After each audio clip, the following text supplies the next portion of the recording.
Senhor, Tu és o autor e consumador da nossa fé, o autor da nossa salvação, aquele que voluntariamente se entregou por nós para nos tornar filhos. Fomos comprados pelo Teu sangue, Jesus. Oh, nós Te adoramos essa manhã. Nós Te rendemos graças, Senhor. Oh, autor da nossa salvação, nós Te bendizemos. Oh, você pode erguer as suas mãos e agradecer ao Senhor. Você é justo, você é amado, você é aceito, você é livre nele. Livre nele, você é livre nele. Aleluia, aleluia, obrigada, Pai. Oh, nós Te adoramos, Senhor. Nós Te adoramos, Senhor. Nós Te amamos, em nome de Jesus. Vamos cantar mais um pouco. Para a glória do Senhor Jesus, possa o mundo ver brilhar a luz. Cantamos para a glória do Senhor Jesus. Possa o mundo ver brilhar a luz. Cantamos para a glória do Senhor Jesus. Cristo move as montanhas e tem poder para salvar, tem poder para salvar, para sempre, autor da salvação. Jesus a morte venceu, sobre a morte venceu. Cristo move as montanhas e tem poder para salvar. Aleluia, aleluia. Para sempre, autor da salvação. Obrigada, Senhor. Jesus a morte venceu. Aleluia. Sobre a morte venceu. Aleluia. Você pode dar um glória a Deus. Diga, Ele venceu a morte. Aleluia, obrigada, queridos. Aleluia. Amém, querido. Você pode se sentar. Que alegria, que honra estar aqui e poder compartilhar com você a palavra do Senhor dentro do nosso tema desse mês, Justiça e Salvação. Eu quero também parabenizar todos os pais, inclusive o meu pai que está assistindo lá de João Pessoa. Que o Senhor, né, Juliana já trouxe aqui uma palavra tão inspirada, que você possa mesmo ser na sua família, para os seus filhos, uma expressão do amor de Deus, da graça de Deus. Aquilo que você recebeu, que você possa generosamente compartilhar e tenha mesmo da parte do Senhor sabedoria para educar os seus filhos, para que eles amem a Deus. Eu sei que você como pai, né, eu imagino que você como pai tem tantas coisas que você quer dar para os seus filhos, ensinar para os seus filhos. E isso é lícito, né? Prover uma boa educação, dar oportunidades para aprender talvez um idioma, para praticar um esporte. Mas sabe, querido, todas essas coisas são boas e lícitas, mas aquilo que vai durar eternamente é a palavra de Deus que você ensina para ele. Então priorize mesmo que os seus filhos amem ao Senhor e que Jesus seja o centro da vida deles. Dessa forma, eles serão bem-sucedidos em tudo que eles fizerem. Amém? Eu quero compartilhar com você dentro do nosso tema da vez. E enquanto eu vinha me dirigir aqui para a igreja, eu me lembrei de algo. A gente está falando sobre justiça e salvação. É uma matéria, nós temos uma matéria no Rema. Quantos aqui já são graduados no Rema? Dá um glória a Deus. Aleluia. Se você ainda não é, deixa eu te dizer algo. 2026 é o seu ano. Amém? Já já a gente vai ter aí matrículas abertas para o Rema. E essa escola, queridos, ela é um ambiente que transforma a sua vida.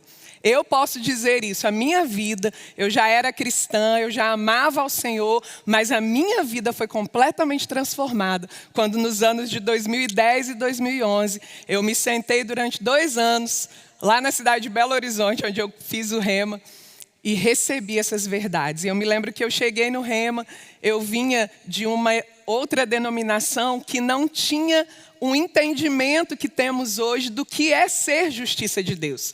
Então, nas primeiras aulas, quando eu comecei a ser apresentada a essa realidade de que eu era justa, de que um preço tinha sido pago, e esse preço que Jesus pagou foi para me dar uma completa redenção, foi para mudar a minha natureza. Eu deixei então de ser uma pessoa indigna, injusta, pecadora, sem acesso a Deus, para me tornar a sua justiça, para me tornar a sua filha, para me tornar redimida. Irmãos, eu confesso que a princípio eu rejeitei um pouco essas verdades.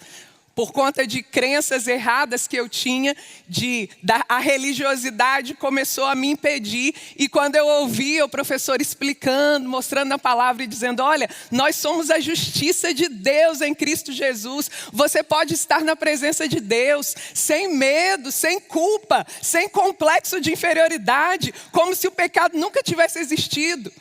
Eu balançava a cabeça, mas no meu pensamento eu dizia, não. Isso aí é heresia, gente, pelo amor de Deus. Porque eu aprendi a minha vida inteira que a minha oração deveria começar assim. Senhor, eu sei que eu não sou digna de estar na tua presença. Até parece bonito, né? Parece poético. Oh, Senhor, eu não sou digna de estar na tua presença. Mas essa não é a nossa realidade, irmãos. E quando eu virei a chave, quando eu parei de resistir, quando eu deixei, sabe, às vezes a gente fica tão apegado a coisas que aprendemos, porque alguém muito importante nos ensinou aquilo. Eu tinha aprendido aquilo dos meus avós, graças a Deus toda a minha família é cristã, os meus avós aprenderam aquilo, os meus pais aprenderam, e eu fui a 3ª geração de crentes da minha família, aprendendo que eu era salva, mas pecadora. E me custou, porque eu tinha um apreço por quem tinha me ensinado. Mas sabe, irmãos, naqueles dias dessa matéria justiça de Deus, o Senhor falou comigo, o seu apreço maior deve ser pela minha palavra. E se a palavra diz, irmãos, eu creio e ponto final. Jesus pagou o preço para que eu e você nos tornássemos justos. A Bíblia diz que nós estávamos mortos, e esse é o primeiro texto que eu quero ler com você essa manhã. Você pode, por favor, abrir a sua Bíblia comigo lá em Efésios. Aleluia. Diga, eu sou justo. Aleluia. Pode falar com a boca cheia, irmãos, porque não foi você que pagou o preço da sua justiça. Amém? Jesus pagou o preço. Efésios, no capítulo 2, nós vamos ler do versículo 1 ao versículo 7, na Nova Versão Transformadora. Eu amo esse texto, irmãos. Toda vez que eu leio, parece que meu coração até pulsa mais forte. Efésios, no capítulo 2, e o versículo 1 diz assim: vocês estavam mortos por causa de sua desobediência e de seus muitos pecados, nos quais costumavam viver, como o resto do mundo, obedecendo ao comandante dos poderes do mundo invisível. Ele é o espírito que opera no coração dos que se recusam a obedecer. Todos nós vivíamos desse modo, seguindo os desejos ardentes e as inclinações da nossa natureza humana. Éramos por natureza, diga comigo, natureza. Amém? Então, uma pequena pausa aqui. A transformação que recebemos, que vivemos por causa de Jesus, já fomos brilhantemente, maravilhosamente introduzidos a esse tema no domingo passado com o Maneco pela manhã, que deu um panorama, falou sobre as dispensações, como Deus foi se movendo.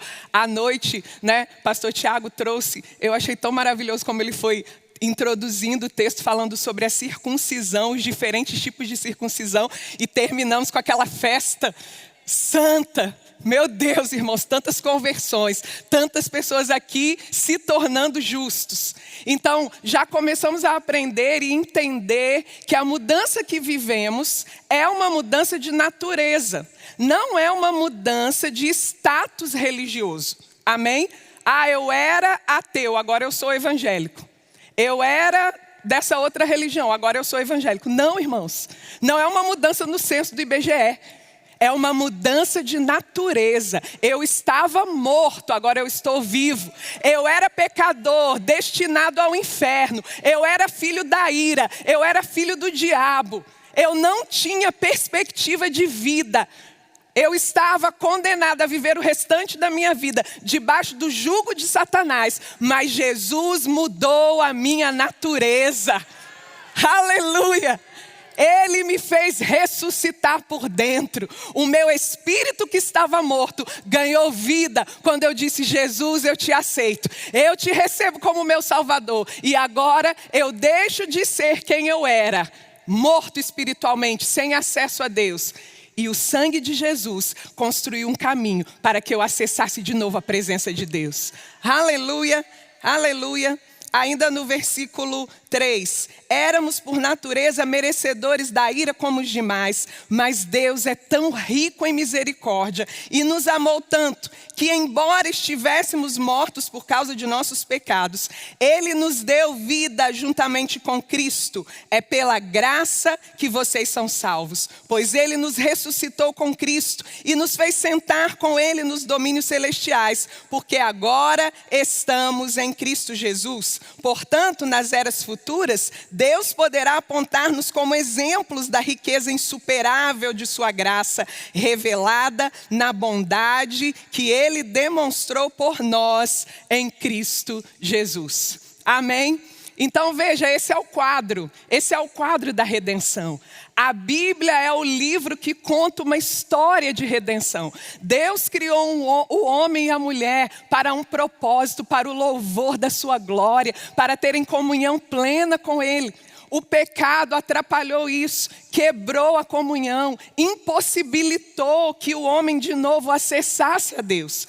E durante muito tempo, Deus foi construindo uma história para que os homens entendessem. Maneco falou sobre isso de uma forma tão poderosa no domingo passado. As dispensações, a maneira como Deus foi progressivamente se revelando ao homem até que Jesus veio. Paulo vai dizer isso lá em Gálatas, que na plenitude dos tempos, Deus enviou o seu Filho, nascido de mulher, nascido debaixo da lei. Jesus veio a esse mundo, irmãos, de maneira legal, de maneira correta. Tomou o meu e o seu lugar, assumiu a culpa que era nossa, para que nós pudéssemos desfrutar da salvação que já pertencia a Ele. Amém? Glória a Deus. Vá comigo para 2 Coríntios, por favor. Esse é um texto também clássico na matéria Justiça de Deus. Então você pode hoje matar saudades um pouquinho da sala de aula, mas se você é um alumni, você tem acesso à sala de aula de novo. Então vá lá e faça essa matéria toda novamente. Olha que bênção vai ser. 2 Coríntios no capítulo 5, nós vamos ler a partir do versículo 17. 2 Coríntios capítulo 5, a partir do versículo 17. Aleluia. E assim, se alguém está em Cristo, é nova criatura. As coisas antigas já passaram, eis que se fizeram novas. Ora, tudo provém de Deus, que nos reconciliou consigo mesmo por meio de Cristo e nos deu o ministério da reconciliação, a saber, que Deus estava em Cristo reconciliando consigo o mundo, não imputando aos homens as suas transgressões, e nos confiou a palavra da reconciliação. De sorte que somos embaixadores em nome de Cristo, como se Deus exortasse por nosso intermédio. Em nome de Cristo, pois, rogamos que vos reconcilieis com Deus. Aquele que não conheceu o pecado, Ele o fez pecado por nós, para que nele fôssemos feitos justiça de Deus. Aleluia! Eu quero destacar algo no versículo 17, eu sei que é um versículo que a gente conhece bem. Algumas versões vão dizer, aquele que está em Cristo é uma nova criatura, como a versão que nós lemos. Outras vão dizer, aquele que está em Cristo é uma nova criação. Mas o meu destaque aqui, irmãos, é para a palavra nova, né? Novo, nova. É muito interessante porque essa palavra é uma palavra grega, né?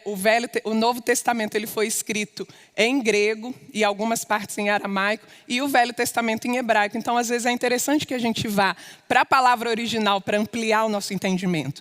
E o original aqui é a palavra kainos, que significa novo, com respeito à forma, recentemente feito, de um novo tipo, sem precedente, não usado, não surrado, fresco. Aleluia. Eu pensei que você fosse se empolgar mais com isso aqui, irmãos. Amém? Sabe o que é isso aqui? Sabe quem é essa definição? Está falando de quem? De mim e de você. Quando Jesus morreu e pagou o preço da nossa redenção, o apóstolo Paulo, escrevendo à igreja de Corinto, ele está dizendo: olha, vocês são uma nova criação. Vocês não são uma criação reciclada. Vocês não são uma criação recalchutada. Vocês não vão trazer Cristo para a vida de vocês como mais uma questão religiosa numa cidade tão idólatra, numa cidade que gostava de novidades religiosas. Cristo não vai ser mais uma novidade religiosa. Cristo tornou vocês uma nova criação, de um novo tipo, sem precedentes, nunca visto antes. Sabe por quê, irmãos? Porque até Jesus vir, não havia pessoas na terra que poderiam ter comunhão direta com Deus. O pecado criou uma barreira. Por isso que o Paulo vai dizer que o pecado derrubou um muro de inimizade. Porque de fato o pecado ergueu um muro. Não porque Deus não nos amasse, mas por causa do pecado. Porque o homem era ímpio e santidade e impiedade não podem conviver. Deus não podia ter acesso diretamente a esse homem. Então Deus criou, Maneco falou sobre isso, um sistema sacrificial que a gente vai ver lá na Velha Aliança. Se você, é um aluno do Rema, você vai se lembrar a matéria do meu coração do Rema, que é a aliança de sangue. Você vai se lembrar lá da aliança mosaica, quando Deus instrui a Moisés, e aí um sistema sacrificial é oferecido, estabelecido para cada tipo de pecado, um tipo de sacrifício, para que aqueles homens que agora por dentro estavam mortos espiritualmente, pudessem ter algum tipo de comunhão com Deus. Então, uma vez por ano, o sumo sacerdote, que vinha de uma linhagem específica, de uma tribo específica, não era qualquer pessoa, ele entrava num lugar do tabernáculo, chamado Santo dos Santos, para oferecer sacrifício em nome de todo o povo. Ali naquele lugar a presença de Deus se manifestava, mas lá fora, no átrio e ainda fora do tabernáculo, tinha um grupo de pessoas que tinha medo da presença de Deus, que se amedrontava com aquele Deus que julgava, o pecado das pessoas.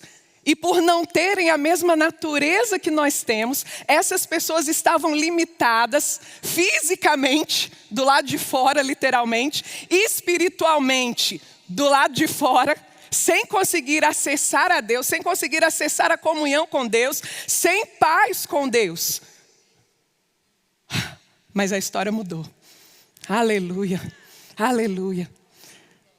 Deus foi se revelando progressivamente. Alianças foram sendo estabelecidas, sacrifícios foram sendo estabelecidos, mas o sangue de animais, o livro de Hebreus vai nos dizer isso, o sangue de bodes e bezerros não é um substituto ideal, não é um substituto adequado para o sangue, para o pecado cometido por homens. Amém, irmãos? Não foram bodes e bezerros que pecaram, foi um homem que pecou. E a nossa natureza ficou corrompida. Até que chegou um tempo em que o sangue puro, sem pecado, sem mácula, sem mancha, humano, porque ele se fez homem. Eu amo o contexto lá em João 10, quando Jesus disse: ninguém toma a minha vida. Eu a dou voluntariamente. E eu a dou porque eu tenho poder para tomá-la de volta. Aleluia. Ele se deu voluntariamente, pagou o preço da nossa salvação. E aquela presença que antes era motivo de assombro, que antes era motivo de medo, hoje é a razão da nossa alegria.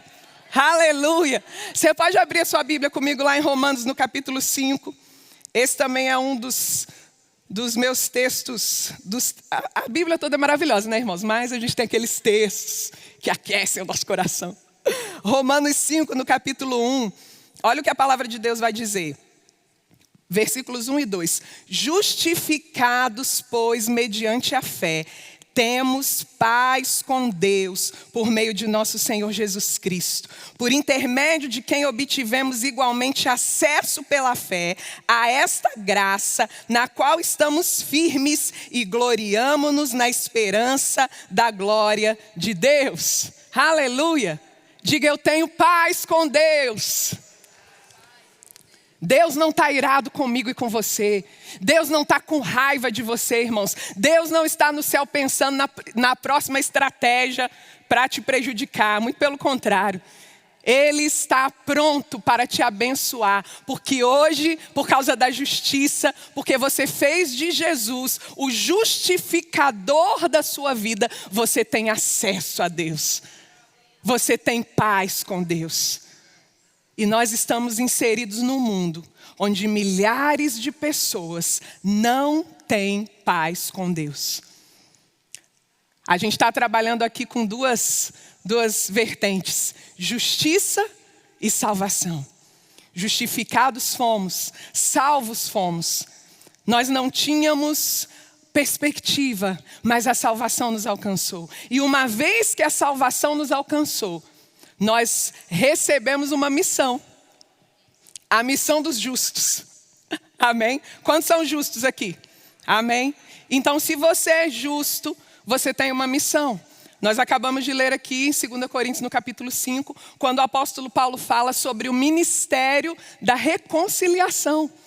Talvez você esteja agora mesmo se perguntando: qual é o meu chamado? Qual é o meu lugar no corpo de Cristo? Eu fui chamado para fazer o quê? Irmãos, ainda que você ainda não tenha clareza de algo específico que você foi chamado para fazer, e eu creio no Senhor revelando isso para você, e estar inserido, servindo na igreja, é o que vai trazer essa clareza, esse entendimento para você, amém? Não é na sua casa, é envolvido no corpo de Cristo. Mas eu já posso te adiantar um chamado que você tem. Você quer saber? Quer ouvir essa revelação? Eu e você, todo crente nascido de novo, foi chamado para o ministério da reconciliação. Religar, reconectar pessoas perdidas, pessoas sem rumo, pessoas injustas, pessoas ímpias, trazê-las de volta ao lugar de onde elas nunca deveriam ter saído. E dentro dos nossos versículos do tema da vez, eu quero pedir para o pessoal colocar, por favor, o primeiro slide. Um dos nossos textos é esse aqui, Romanos capítulo 10, versículo 13 a 15, que diz o seguinte: como, porém, invocarão aquele em quem não creram? E como crerão naquele de quem nada ouviram? E como ouvirão, se não há quem pregue? E como pregarão, se não forem enviados? Como está escrito, e aqui Paulo vai fazer uma referência a Isaías 52, quão formosos são os pés dos que anunciam coisas boas. Pode passar o próximo, por favor. Eu quero que você preste atenção a essas palavras que já estão destacadas ali no versículo e que agora eu coloquei aqui na ordem que o apóstolo Paulo vai trazendo aí no texto de Romanos. Então, invocar, crer, ouvir, pregação, aquele que prega, envio. Essa é a ordem que ele vai tratando e ele vai perguntando, né? Como vão invocar se não crerem? Como vão crer se não ouvirem? Como vão ouvir se não há quem pregue? E como vão pregar se não forem enviados? Agora eu quero fazer uma proposta para você pensar comigo no inverso. Pode passar o próximo. Envio, aquele que prega, pregação, ouvir, crer, invocar. Qual é o resultado final que cabe a nós como igreja do Senhor, como justos, ter pessoas em Campina Grande, na Paraíba, no Brasil e nas nações que invoquem o nome de Jesus, que é o único nome dado entre os homens pelo qual nós devemos ser salvos. Agora você percebe que existe aqui uma ordem para que isso aconteça. É necessário que haja um envio, amém? É necessário que haja o que prega. Aquele que prega vai trazer a mensagem, a pregação, o que vai dar a oportunidade de outras pessoas ouvirem. Uma vez ouvindo, elas vão crer. E uma vez crendo, elas vão invocar. E uma vez invocando, elas serão salvas. Amém? Agora perceba, queridos, isso aqui não acontece por acaso. Essa aqui é a missão da igreja. Amém?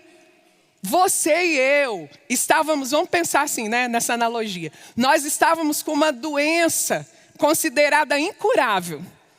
Todo o mundo inteiro com uma doença considerada incurável. E aí nós recebemos o antídoto para essa doença. Então esse antídoto que nós recebemos agora nos curou. Mas nesse caso, nós nos tornamos agora, porque fomos curados, os portadores desse antídoto para outros. Amém? Por causa da nossa nova natureza, nós agora fomos habilitados pelo Espírito que habita em nós a pregar a palavra, a levar o Evangelho, para que alguém aqui ou em qualquer lugar do mundo possa dizer: Jesus, eu quero você como meu Salvador. Irmãos, o Evangelho, embora tenha nos colocado numa posição maravilhosa, embora tenha nos tornado justos, isso não é algo privado, particular. Que bom, agora eu sou justa, sou feliz, sou próspera, sou abençoada, tenho saúde, tudo isso eu tenho, é verdade. Mas e as pessoas que não têm? Amém? Não é justo que uma vez justificados, uma vez que a gente carrega, vamos imaginar que isso aqui é o antídoto. Uma vez que a gente carrega esse antídoto, a gente pegue isso, guarde na nossa casa e vá viver a nossa vida. Sabe, irmãos, a gente tem duas perspectivas quando a gente fala de pregar o Evangelho. Evangelismo e missões. Tem um missionário americano que ele disse uma frase interessante. Evangelismo é a igreja crescendo onde ela está. Missões é a igreja crescendo onde ela não está. Todos nós, o que conecta evangelismo e missões? O Ministério da Reconciliação. Amém? E quando a gente fala de evangelismo, eu não estou me referindo aqui ao chamado do evangelista dentro dos 5 dons ministeriais. Porque talvez você pense: mas eu não fui chamado para ser um evangelista. Mas você foi chamado no Ministério da Reconciliação. Amém? Então o nosso chamado no Ministério da Reconciliação é o que conecta evangelismo e missões. Alguns vão ser chamados, vão ter de Deus a direção e comissionamento para permanecerem na sua cidade, para estarem aqui em Campina Grande. Outros vão ser chamados para cruzar fronteiras e alcançar pessoas de outras línguas, povos e nações. São os missionários. A gente vai ouvir bastante sobre isso no próximo domingo. Quem está animado, irmãos? Para o Dia Verde da Vida de Missões. Eu estou animada, irmãos. Glória a Deus. Eu trabalho também na agência de missões e a gente está só respirando Dia Verde da Vida de Missões. E cremos que vai ser uma grande bênção nas nossas igrejas. Então nós fomos chamados para evangelizar quem está perto de nós, para compartilhar as boas novas da salvação para aqueles que estão perto de nós. E alguns de nós vão ter um chamado para ir a outra nação, para ir a um campo que nós chamamos transcultural. E deixa eu trazer para você um pouquinho da realidade de como nós vivemos hoje, tanto aqui na Paraíba, como no Brasil, como no mundo. Aqui na Paraíba, de acordo com uma estatística que eu consultei ontem, existem aproximadamente, no estado da Paraíba, 250 mil pessoas que declararam em pesquisas, né, de censo, que não têm religião. Não têm religião ou não acreditam em Deus. 250 mil pessoas. Além das pessoas que são de outras, que têm outras crenças, onde Jesus não é o fundamento. Essas pessoas podem ser o seu vizinho, o seu colega da escola, da faculdade, do trabalho. Então essas pessoas são o nosso alvo, primeiro alvo, para o ministério da reconciliação. Uma vez que eu carrego o antídoto, eu vou oferecer esse antídoto. Como? Ai, Carol, mas é difícil. Eu acho que eu não levo muito jeito para pregar. Não sei, eu fico assim, né? Eu fico meio sem graça de chegar para a pessoa e começar a falar de Jesus. Deixa eu te dizer algo. Lá em Atos, no capítulo 1, versículo 8, Jesus disse assim: vocês vão permanecer aqui, e o meu Espírito vai vir sobre vocês, e vocês vão ser minhas testemunhas em Jerusalém, Judeia, Samaria e até os confins da terra. Então Jesus chamou a mim e a você para ser uma testemunha. Você pode dizer? Testemunha. O que uma testemunha faz, irmãos? Fala do que viu. Não é assim? Se você for chamado como uma testemunha num tribunal, porque você presenciou um crime, você não vai inventar uma coisa da sua cabeça, até porque isso seria crime. Você vai dizer: eu estava no local tal, no dia tal, e eu vi que aconteceu tal coisa. Você está testemunhando. O que é viver o partilhar do evangelho, se não testemunhar o que Jesus fez na sua vida?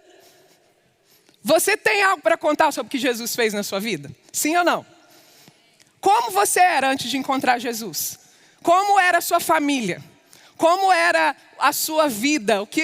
Qual era o sentido da sua vida? E o que Jesus fez por você? Se você é capaz de dizer a alguém: olha, você precisa entender como era a minha vida sem Jesus e como é a minha vida hoje. Você está apto para ser uma testemunha. Você está apto para pregar a palavra, para exercer o ministério da reconciliação. Então, irmãos, em nome de Jesus, essa manhã, vamos desfazer na nossa mente essa barreira. Eu não sei como evangelizar. Testemunhe, fale do que Jesus fez. E uma vez falando do que Jesus fez, portas se abrem, corações se abrem, para que você possa compartilhar o que aquela pessoa precisa fazer para também receber a Jesus. Aleluia! Amém, irmãos? Vamos falar de Brasil. Embora sejamos um país que tem muitos cristãos, cresce no Brasil, especialmente na região sudeste, o número de pessoas que afirmam não acreditar em Deus ou não ter uma religião, principalmente entre os jovens. Pessoas que não, ou existem muitas pessoas que se dizem cristãos, mas não frequentam uma igreja. Não tem qualquer tipo de vínculo. A gente está falando da nossa nação. Nesse instante, agora mesmo, existem pessoas que para invocar vão precisar ouvir. E para ouvir vão precisar que alguém pregue. E para pregar vão precisar que pessoas sejam enviadas. Aleluia. E o que dizer do mundo? Nós temos hoje, irmãos, aproximadamente 2,9 bilhões de pessoas que nunca ouviram falar de Jesus. Sabe o que é isso? Nunca ouviram o nome Jesus. Essas pessoas estão localizadas em uma área geográfica que dentro dos estudos de missões a gente chama de janela 1040, que compreende o norte da África, Oriente Médio. Bruno e Verônica estão aqui, né? Nossos missionários que já vão partir. E eles vão alcançar essas pessoas. Pessoas que nunca ouviram o nome Jesus. Recentemente, eu conversava com um missionário que está na Indonésia. Ele não é do nosso ministério, mas nós o conhecemos por pessoas em comum. E ele disse que ele estava pregando numa ilha na Indonésia. E ele perguntou para uma pessoa: você conhece Jesus? E essa pessoa respondeu: não, é o vizinho que mudou para cá. Essa pessoa nunca tinha ouvido ser mencionado o nome Jesus. Esse nome que é tão tão maravilhoso de se pronunciar, esse nome que promoveu a nossa salvação, esse nome que nós diariamente falamos, irmãos. Existem agora mesmo milhares, bilhões de pessoas que nunca tiveram a oportunidade sequer de ouvir. E o que você e eu temos a ver com isso? Eu me lembro que Suelen ministrou aqui na reunião de pastores, missões. O que eu tenho a ver com isso? Nós temos tudo a ver com isso, irmãos. Porque um dia, alguém obedeceu ao chamado do Senhor, foi enviado, pregou e você creu. Um dia, Deus trouxe um casal dos Estados Unidos, que não falava a nossa língua, que não conhecia a nossa cultura, mas debaixo de uma palavra do Senhor, eles cruzaram fronteiras, se estabeleceram aqui e nós fomos alcançados pela obediência deles. Eu fico pensando se pastor Bud e Mama Jen tivessem pensado, o que eu tenho a ver com o Brasil? Como muitas pessoas às vezes dizem, mas por que a gente tem que enviar missionário? Tem tanta gente aqui no Brasil precisando. Irmãos, eu quero que você se atente a algo que Simon, o autor desse livro aqui, né, Simon Potter, o Ushuaia, depois eu vou falar das indicações. E aí nesse livro ele fala sobre isso, analisando o versículo 8 de Atos 1, ele diz, irmãos, observem algo. A palavra de Jesus não é primeiro Jerusalém, depois que todo mundo em Jerusalém tivesse convertido, Judeia. Depois que todo mundo na Judeia tivesse convertido, Samaria. Depois que todo mundo em Samaria tivesse convertido, confins da terra. Não. É Jerusalém, Judeia e Samaria e confins da terra. Tudo acontecendo paralelamente, irmãos. Porque o mundo precisa dessa palavra, Campina Grande precisa dessa palavra, a Paraíba precisa dessa palavra, mas agora mesmo também existe na Eritreia, no Egito, na Coreia do Norte, alguém que nunca, em 30, 40, 50, 70 anos de idade, nunca ouviu o nome Jesus. Aleluia. Diga, eu tenho uma responsabilidade nisso. Talvez você não tenha de fato um chamado específico, como Bruno e Verônica, como outras pessoas aqui têm. Mas irmãos, a gente não vai ficar de fora dessa festa santa. Aleluia. Se tem uma festa, você foi convidado para a festa, o convite é seu. Você vai dizer, não quero não. A gente não vai ficar de fora da festa da redenção. A gente vai trazer mais convidado, porque Deus deu um monte de convite para a gente.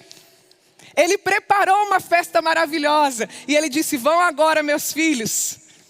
Vocês que foram justificados, vocês que agora são santos, que têm acesso livre à festa, vão agora trazer outros convidados.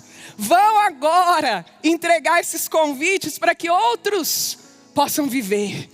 Para que outros possam invocar o nome de Jesus, para que num lar onde existe morte, onde não há mais esperança, para numa casa onde agora mesmo uma pessoa está pensando em tirar a própria vida, para que nesse ambiente a luz de Jesus chegue, salvação chegue, mudança de natureza, dignidade, perspectiva de vida. Irmãos, o Evangelho nos livra de uma vida sem sentido.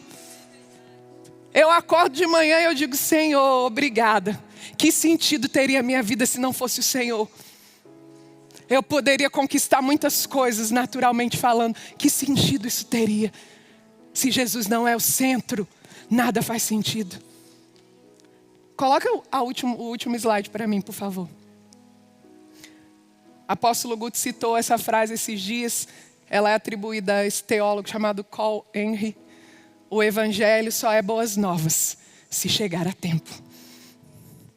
O evangelho só muda a vida de alguém se alcançar essa pessoa enquanto ela está viva e pode dizer sim para Jesus. Sabe, irmãos, como ministério nós temos hoje mais de 90 missionários no campo, 56 famílias missionárias. O nosso ministério está alcançando pessoas em todos os continentes. Você se alegra com isso? O verbo da vida está indo para todas as nações. Nós ainda não temos igreja em todos os continentes, mas já temos presença missionária. Nas Américas, na Europa, na Ásia, na África e na Oceania. E você e eu somos as pessoas que estão aqui segurando essa corda. Existem aqueles que são chamados a descer o poço, mas a igreja segura a corda. E quando eu falo de segurar a corda, eu não estou me referindo simplesmente à contribuição financeira, embora ela seja extremamente importante, porque o missionário precisa de dinheiro para viver, amém? Mas eu estou falando de o seu coração conectado com aqueles que foram. O seu coração conectado a pessoas que agora mesmo estão enfrentando desafios imensos de pregar o evangelho numa cultura que não é a delas, numa língua que não é a delas. Um amigo meu, casal de amigos muito querido, que foi missionário há alguns anos na Colômbia, ele disse: chamado missionário é você ir onde você não foi convidado, para pregar uma mensagem que muitas vezes as pessoas nem querem ouvir. Mas eles estão lá, trabalhando, pregando, e nós estamos aqui, sustentando essas pessoas. E nós estamos aqui conscientes, fomos chamados para reconciliar o perdido a Deus. Para tornar indignos, dignos. Para tornar pessoas que não tinham sentido na vida, pessoas prósperas, amadas, abençoadas. Aleluia. Sabe, irmãos, que essa convicção de que somos justiça, e porque somos justiça, fomos chamados para ser instrumento de justificação de outros, possa arder no nosso coração. E eu quero, em nome de Jesus, declarar que para cada oportunidade que o Senhor nos der, a mim e a você, de falarmos a palavra, haverá uma palavra na nossa boca para ser dita. Não é sobre você, não é sobre a sua performance, o quão bem você fala. É o Espírito que te habilita. Abre a sua boca e eu a encherei. Não deixe passar a oportunidade, irmãos. Testemunhe do amor de Deus. Você e eu temos o antídoto para salvar um mundo que caminha a passos largos para a perdição. Nós somos a resposta para a justiça e salvação. Na tenda dos justos há um cântico de salvação. Na tenda dos justos há um cântico de júbilo e de salvação. E a destra do Senhor está lá. Tem um cântico de salvação na sua boca porque você é justo. E esse cântico vai ser ouvido em Campina Grande, na Paraíba, no Brasil e até os confins da terra. Até que Ele venha, nós vamos proclamar que só há salvação em Jesus Cristo. Amém. Pai, obrigado. A Tua palavra foi pregada, Senhor. E é o Senhor mesmo que faz com que os sinais a acompanhem. Eu declaro, Senhor, sobre a minha própria vida e sobre a vida dos meus irmãos, uma consciência tão clara da nossa missão, nosso papel e a nossa responsabilidade de sermos aqueles que proclamam o Teu reino e as boas notícias a respeito da salvação. Obrigado por coragem, intrepidez, ousadia, oportunidades divinas essa semana. Encontros para que o Teu nome seja compartilhado. Oramos pelos nossos missionários, declaramos fortalecimento, refrigério, estratégias, Senhor, para que eles possam pregar a Tua palavra. Obrigada, Pai. Obrigada por tão grande salvação. Em nome de Jesus. Amém. Glória a Deus, queridos. Glória a Deus. Eu quero só reforçar o nosso combo da vez. Se você comprar, os 4 livros, você tem 50% de desconto. Esse livro, irmãos, o Shuai, eu quero destacá-lo, do nosso irmão Simon Potter. Ele é um resumo, uma compilação da primeira conferência de missões do Ministério Verbo da Vida, realizada em 1999, que foi construindo bases para sermos o que somos hoje em termos de missões. Então, se você é Verbo da Vida, você precisa ler esse livro, amém? E os outros livros que vão tratar mais da temática de Justiça, o livro de evangelismo, curso de evangelismo pessoal do E.W. Kenyon. Então, com certeza você vai ser edificado e vai ter ferramentas para proclamar com ainda mais vigor essa palavra que salvou a sua vida. Amém? Glória a Deus. Juliana.